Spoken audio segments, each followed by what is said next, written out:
right, Cravings. Breakfast was delicious, but now it's time for lunch and dinner. We're going to be making a pot roast with potatoes and carrots.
Cravings. First thing I like to do is get my crock pot set up. It's been washed out and everything.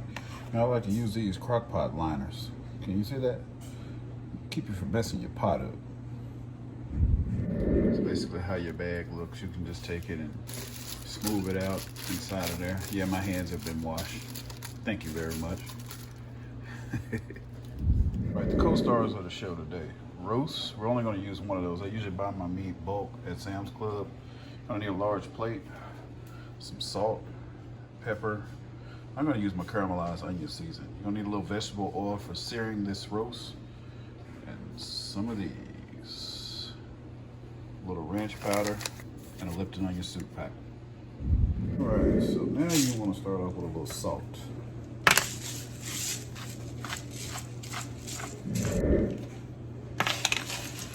Pepper.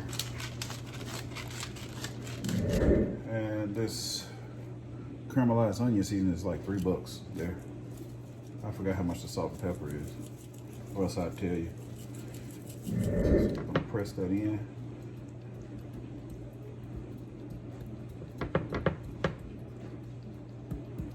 Sink and pour that water off.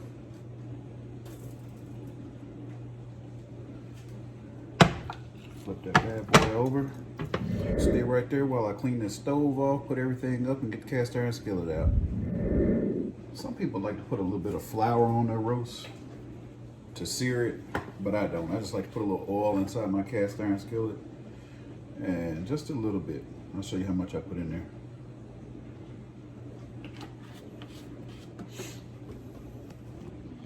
About that much. I'm gonna work it around in the skillet. It'll move around a lot faster once it gets hot. But like I told you before, to keep these cast iron skillets from rusting and stuff, you need to take some of your oil when you finish cooking and washing it and just wipe it around in there and store it. You don't want to submerge it in water. You just want to run water inside of it and scrub it out. All right, Cravings, we got that thing hot.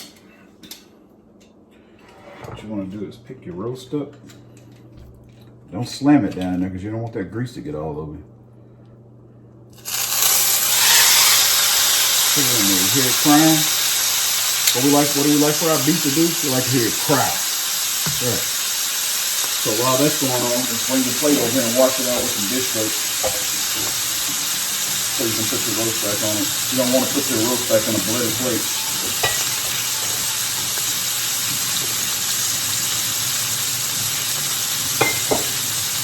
I'll let you listen to that sizzle while I wash this out.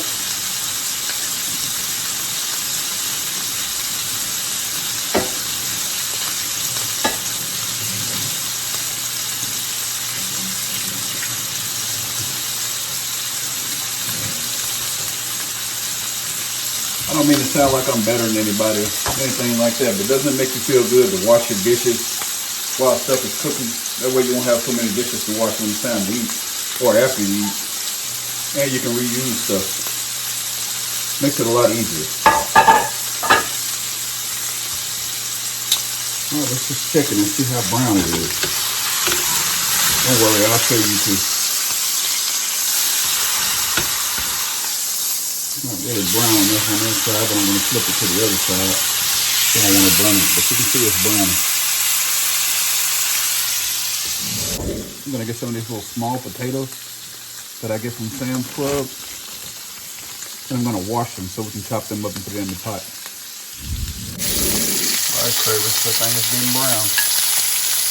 I don't always show you guys me washing my meat and stuff on these videos, but I always wash it before cooking. Make sure you're doing the same, because you don't know what's contaminating this meat when you first get it.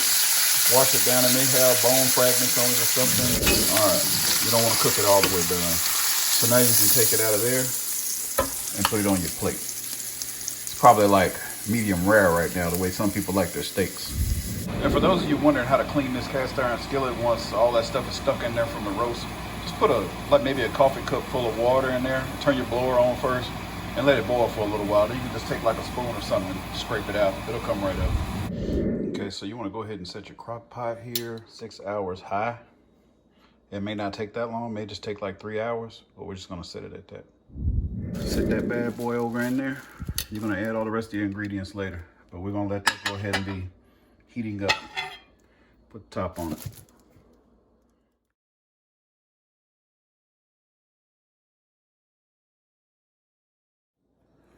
My potatoes here have been washed like 2 or 3 times. You want to make sure that you get all the dirt and stuff off of them. So I'm just going to cut these in half. I like them kind of big. If it's too many, just put some to the side and freeze them. When you're done chopping your potatoes, you just want to place them around the roast like so. Next, we're going to wash some of these carrots. Then I'm going to shave them down and chop them up to put inside a crock pot with the roast and potatoes that are already in there. All right, carrots are all washed up. Let's cut the heads off of them and cut the tips off. All right, I'll spare you the agony of this. I'll be back. Okay, so now what we're gonna do is use our little peeler. This is a KitchenAid. I got it from Ross for like $2 or $3. But I mean, I didn't know anything about this thing until I got grown. I used to see my mom peeling them with a knife, and then sometimes she would use her peeler. But mainly she did it the old school way with a knife, and she was quick. But this thing is quicker for me. You see how quick it peels that off? All right, Cravers, don't get too bored. I'm just about done. I got like 3 more left.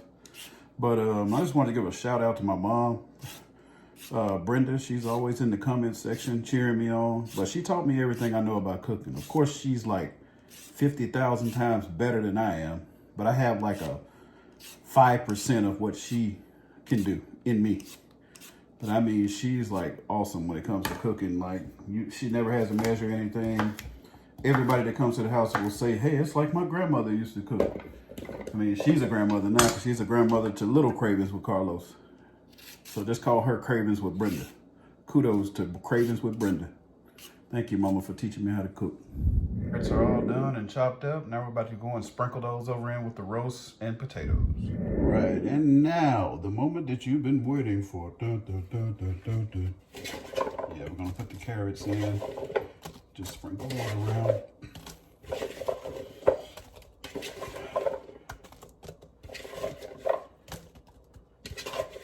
Told you I like mine kind of big, so make yours small by any means. That's the way you like them, then that's the way you like them. All right, stay right there. Don't go anywhere. Just go in my drawer. Don't be alarmed. Nothing's going wrong. You don't have to set off the fire alarm or anything. So now we're gonna add some of our peppers. Now that we got the peppers in there, I'm gonna take your Lipton onion soup mix. Can you see that? Yeah, great, you can see it. So you're gonna take this, sprinkle it all over, evenly distribute. Evenly distribute.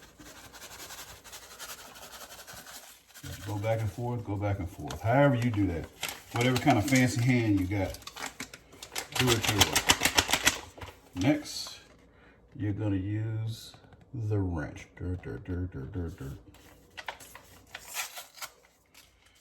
Take your wrench and evenly distribute that also.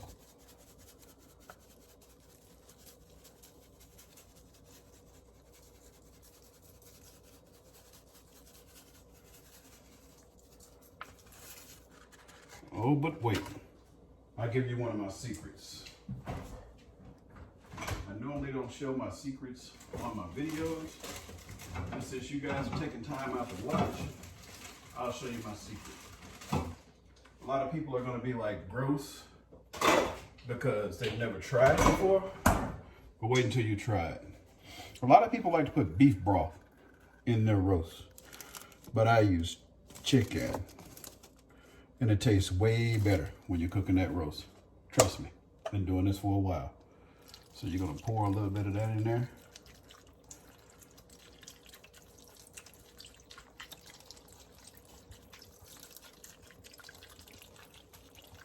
I would say I'm putting about 2.5 cups in there. After that,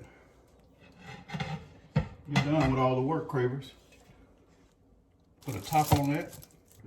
All right, Cravers, after about an hour, get your stick of unsalted butter and drop it right there in the center. So now you're gonna let that cook for about 3 hours, and then you can come back and check on it and stir it up or whatever you wanna do. Check your roast to see how it's looking. But if you look really closely over there in that corner, that sucker's bubbling. So that lets you know it's cooking. Look at those carrots and stuff. All right, Cravers, when that roast gets done, I'll show you what it looks like, and I'll even post some pictures at the end.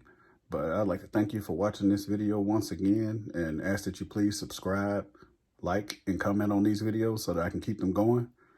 But like I said, I really do appreciate you, and I hope you have a great weekend. Stay safe.